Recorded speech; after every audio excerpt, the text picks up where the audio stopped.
Es un placer, queridos hermanos, encontrarnos en una nueva oportunidad para estudiar la Biblia con la ayuda de la revista La Atalaya.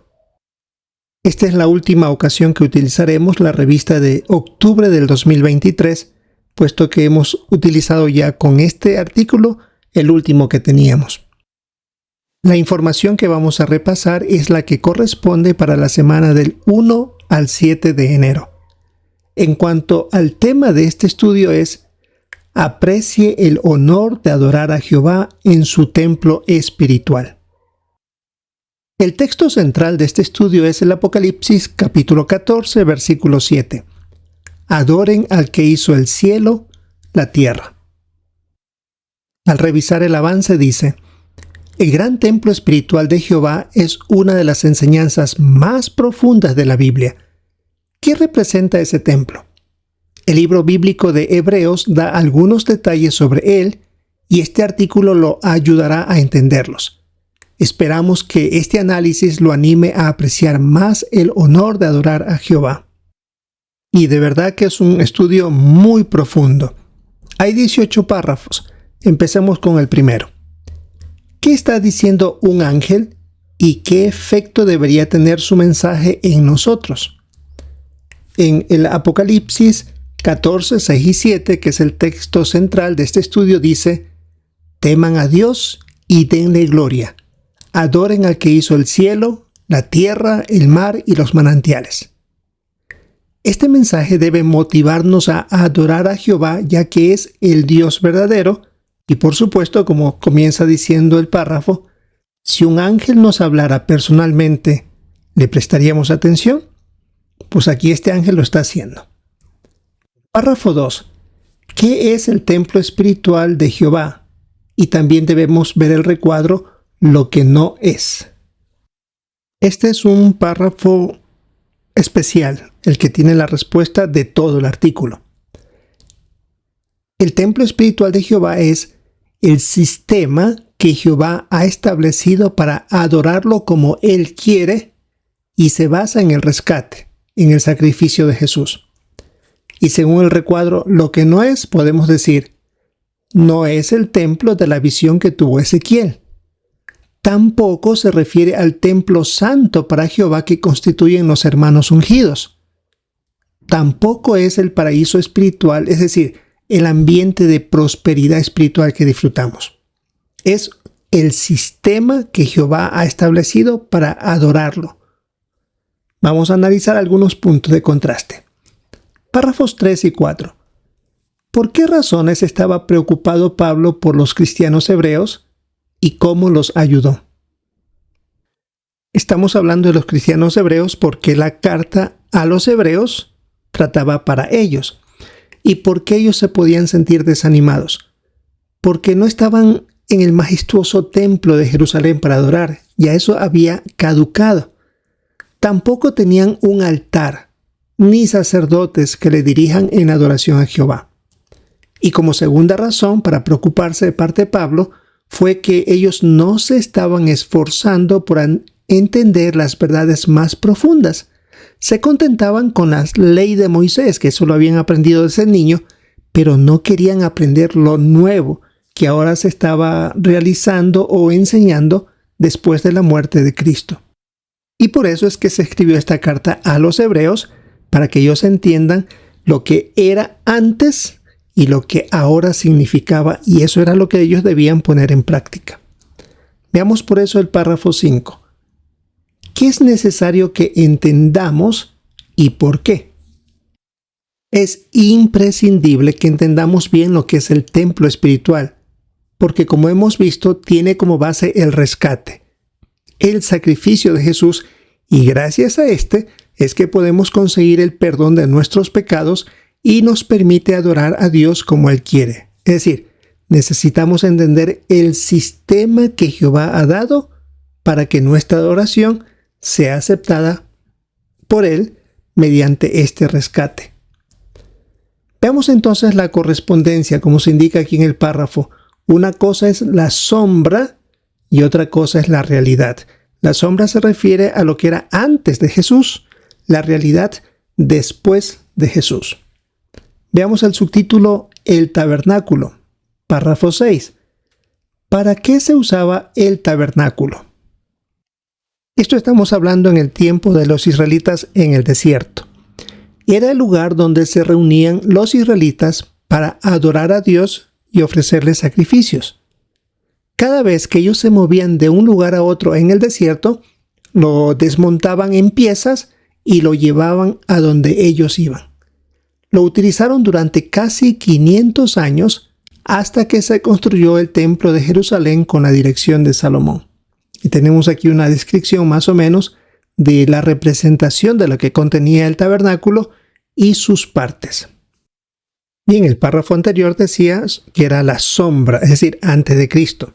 En el párrafo 7, cuando llegó a existir el templo espiritual, es decir, la realidad. Fue en el año 29 de nuestra era, cuando Jesús se bautizó y fue ungido con Espíritu Santo, y empezó a servir como gran sumo sacerdote de Jehová en el templo espiritual. Ahí llegó a existir, en el año 29 de nuestra era. Veamos el subtítulo, El sumo sacerdote. Párrafos 8 y 9. Según Hebreos 7, 23 al 27, qué enorme diferencia hay entre los sumos sacerdotes de Israel y el gran sumo sacerdote Jesucristo. Bueno, el texto es bastante extenso, podemos leerlo nosotros de manera personal. Pero contestando, la enorme diferencia es, según la nota que tenemos aquí en este párrafo 8, durante un periodo de casi 1600 años, es decir, desde la época del tabernáculo hasta el último templo que existió, aproximadamente sirvieron 84 sumos sacerdotes. El apóstol Pablo dijo que la muerte les impedía continuar de manera indefinida en el cargo, es decir, no podían ser sumos sacerdotes para siempre. Mientras que Jesús no tiene sucesores en su sacerdocio, puesto que vive para siempre. Esa es la enorme diferencia que había entre los sumos sacerdotes de Israel y el gran sumo sacerdote Jesucristo. Otra diferencia, no necesita Jesús ofrecer sacrificios personales por sus propios pecados, porque no los tiene, mientras que el sumo sacerdote de Israel sí tenía que hacerlo una vez al año, como vamos a ver más adelante. Eso es la sombra, por decirlo así. Veamos el siguiente subtítulo, Los altares y los sacrificios. Párrafo 10. ¿Qué representaron los sacrificios que se ofrecían en el altar de cobre? Estos sacrificios de animales que se ofrecían en este altar de cobre no podían lograr el perdón completo de los pecados del pueblo. Sencillamente se perdonaban los pecados que habían cometido en esos momentos, pero no perdonaban los pecados siguientes. Por lo tanto, representaron el sacrificio que limpiaría por completo del pecado a la humanidad. Veamos a qué se refiere. Párrafo 11. ¿En qué altar se ofreció Jesús como sacrificio? Aquí hay que leer textos como Hebreos capítulo 10, versículos 5 al 7 y el versículo 10. Leamos 5 al 7. Así que cuando Él entra en el mundo, dice, no quisiste ni sacrificios ni ofrendas, pero me preparaste un cuerpo. No aprobaste ni ofrendas quemadas ni ofrendas por el pecado. Entonces dije, mira, he venido, en el rollo está escrito acerca de mí, para hacer tu voluntad, oh Dios. Y el versículo 10. Por esa voluntad hemos sido santificados mediante el cuerpo de Jesucristo, que fue ofrecido una vez para siempre. Volviendo a la pregunta 11, ¿en qué altar se ofreció Jesús como sacrificio? El altar representa la voluntad de Dios de que su Hijo sacrificara su vida humana perfecta como rescate por la humanidad. Y ese sacrificio ha servido para limpiar los pecados y perdonarlos de manera permanente para todos los que demuestran fe en Él. Es decir, ese sacrificio perdona los pecados anteriores cuando alguien se ha arrepentido y por supuesto tiene la facultad de perdonar los siguientes pecados, por supuesto uno también, pidiendo perdón a Jehová y arrepintiéndose. Esa es una ventaja que tenemos. Así que el altar es la voluntad de Dios de que su Hijo diera su vida perfecta por la humanidad obediente. Veamos el siguiente subtítulo: El Santo y el Santísimo. Párrafo 12. ¿Quién podría entrar en cada sección del tabernáculo? Bien, en el tabernáculo y más tarde en el templo habían dos compartimientos. El uno era el santo, donde había un candelabro de oro, un altar y una mesa para el pan de la presencia que se ponía ahí. Solo los sacerdotes podían entrar al santo. Pero el segundo compartimiento era el santísimo, donde estaba el arca del pacto que representaba la presencia de Jehová. Eso estaba más al fondo, dividido por una cortina. El único que podía entrar al santísimo era el sumo sacerdote. Recuerden que había sacerdotes, que eran muchos, pero había un solo sumo sacerdote. Y este podía entrar al santísimo solo una vez al año. Y entraba con sangre de sacrificio que expiaba o perdonaba los pecados tanto de él como de todo el pueblo. Veamos el párrafo 13. ¿Qué representan el Santo y el Santísimo? El Santo representa la relación especial que tienen los 144,000 ungidos con Dios. Mientras que el Santísimo, que es más al fondo, por decirlo así, representa el cielo donde vive Jehová. La cortina que separaba el Santo del Santísimo representa el cuerpo humano de Jesús, que le impedía entrar al Santísimo. Esta era una barrera. Cuando Él entregó su cuerpo humano, abrió la oportunidad o quitó el obstáculo para que Él, junto a los ungidos, también puedan entrar al cielo donde vive Jehová. Cuando Él resucitó, entró en el Santísimo del templo espiritual. Párrafo 14. Según Hebreos 9:12 y 9:24 al 26, ¿por qué es superior el templo espiritual de Jehová? En Hebreos 9:12 decía: Él entró una vez y para siempre en el lugar santo, pero no con la sangre de cabras y de toros jóvenes, sino con su propia sangre, y consiguió una liberación eterna para nosotros. Y el otro texto de Hebreos 9:24-26 es un poco extenso, por eso podemos leerlo de manera personal. Volviendo a la pregunta 14, decía: según Hebreos 9:12, 24 y 26, ¿por qué es superior el templo espiritual de Jehová? Porque el Santísimo que entró Jesús fue a la misma presencia de Jehová. Algo que el sumo sacerdote, por más que entraba al Santísimo y veía el arca impresionante, el arca del pacto, pero no lo veía Jehová. Acá es diferente. Jesús presentó el valor de su vida humana perfecta por todos para eliminar el pecado mediante su propio sacrificio. El sumo sacerdote, cuando entraba al Santísimo, hacía la expiación por él y por el pueblo, pero el siguiente año tenía que volverlo a hacer. Jesús no. Por lo tanto, este sacrificio de Cristo es mayor que todos, porque en el Israel antiguo el sacrificio era para una persona, el de Jesús, en cambio, es para toda la humanidad. Veamos el siguiente subtítulo: Los patios. Párrafo 15. ¿Quiénes prestaban servicio en el patio del tabernáculo? Ese patio era una zona abierta, pero también tenía una cerca, por decirlo así, un cerramiento, donde servían dentro de este lugar los sacerdotes. En ese lugar había un gran altar de cobre donde se presentaban las ofrendas quemadas. Y también había una fuente de cobre donde los sacerdotes se lavaban con el agua que había ahí antes de cumplir con sus responsabilidades sagradas. Más tarde, en los templos que existieron, podían estar presentes que no eran sacerdotes y adorar a Dios, pero en un patio exterior que fue creado. Pero recuerde que la pregunta se está centrando en el patio del tabernáculo. Pero después, En los templos que existieron había otro patio. El uno era el patio interior, donde servían los sacerdotes. Otro era el patio exterior, donde se permitían que personas que no eran sacerdotes estuvieran ahí para adorar a Dios. Párrafo 16. ¿Quiénes sirven en cada uno de los patios del templo espiritual? Esta pregunta es interesante porque aquí ya se está hablando de patios.